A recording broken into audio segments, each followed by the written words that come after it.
Hey guys, hope you're all doing well. Now for today's video, I wanted to go back to the original Jurassic Park. After the Tyrannosaur breakout happens and our survivors get done with feeding the Brachiosaur in the tree, Grant and the kids happen to stumble across a hidden nest made by some unnamed dinosaur. This is where we learn that Dr. Malcolm's theory of life finding a way was indeed correct. Now, if you've been watching the channel for more than a year now, you're probably aware of the fact that a very long time ago, I actually did a video discussing this exact same topic. Well, since that video was made and came out for you guys, some new evidence has come out from the Dinosaur Protection Group that has basically given us a direct answer as to what kind of dino really laid the eggs here, which puts to rest some of the claims that I brought up in the previous video. Also, that original video was unfortunately copyright claimed by Universal because I put in a 3-second video clip of Alan Grant saying the "life found a way" quote.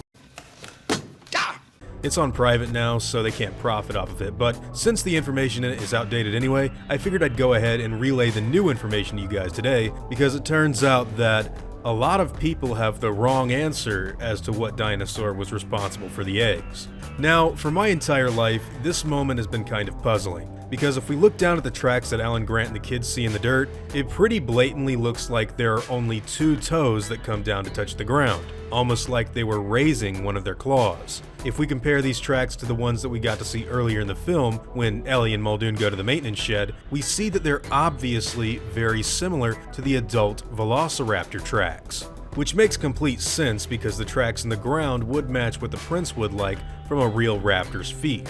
But we run into some issues with this idea when we start to think about the logistics of the entire park.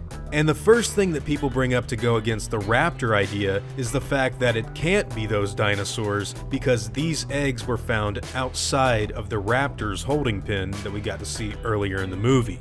Many assume that this would mean that the filmmakers believe us to accept the fact that after the raptors broke out of their cage, they quickly ran over to this little area and laid all of their eggs quickly, just before the baby dinos were able to hatch out in record-breaking time. Well, while this is an interesting criticism, I'm not so sure I agree with it wholeheartedly. Keep in mind that we're told that originally the Velociraptors were actually kept in a separate paddock. They had to be moved into this other holding pen that we saw at the beginning of the film because of the constant attacking of the fences that happened while they were in a normal enclosure. So who's to say that the dinosaurs didn't just lay the eggs there in their original paddock before they were carried off to the new holding pen? The original raptor paddock itself is even shown on screen in one of the control room maps, so if these are raptor eggs, then that's quite likely what really happened. Now, as I said, this has kind of puzzled me my whole life. I can't remember where exactly I heard it from, but as a kid, I was always under the impression that Grant had found Gallimimus eggs and not raptor eggs at all. I think I even remember reading it in some merchandise made for the first film, but nevertheless, 5-year-old me was most certainly wrong. Because it turns out that the real answer to this decades-old question is that they were indeed the eggs of velociraptors.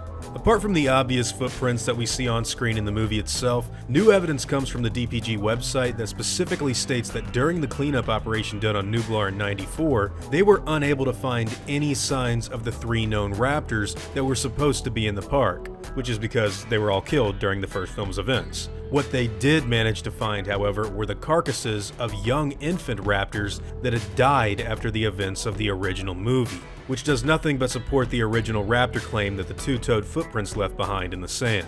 And so, after quite a long time of guessing and back and forth between fans believing them to be either galley or raptor eggs, the answer's finally out in the open. Now, I'm curious to know what all of you guys think about this new information. Did anyone else ever believe that it was Gallimimus eggs too, or did you always correctly assume them to be raptor? It makes a lot of sense if you did. I mean, the footprints match up. Whatever your thoughts and opinions may be, I'd love to hear them in the comments down below. Now, before I go, I want to thank all of my game wardens, as well as all of my InGen executives. I'd also like to thank all of my park workers and InGen hunters as well. Casey Morris and Mark Horton, words can't really express how awesome it is to have you guys tell me how much you enjoy the stuff I do, and I seriously am extremely thankful for everything that you guys do to help. Honestly, it means the world. Now, I'd like to thank you all for watching this video, and hope that you all enjoy today's content. If you feel like I deserve it, I'd appreciate the like and hope that you'll consider subscribing if you're interested in hearing from me again. I'll see you all in the next video, guys, and as always, Take it easy.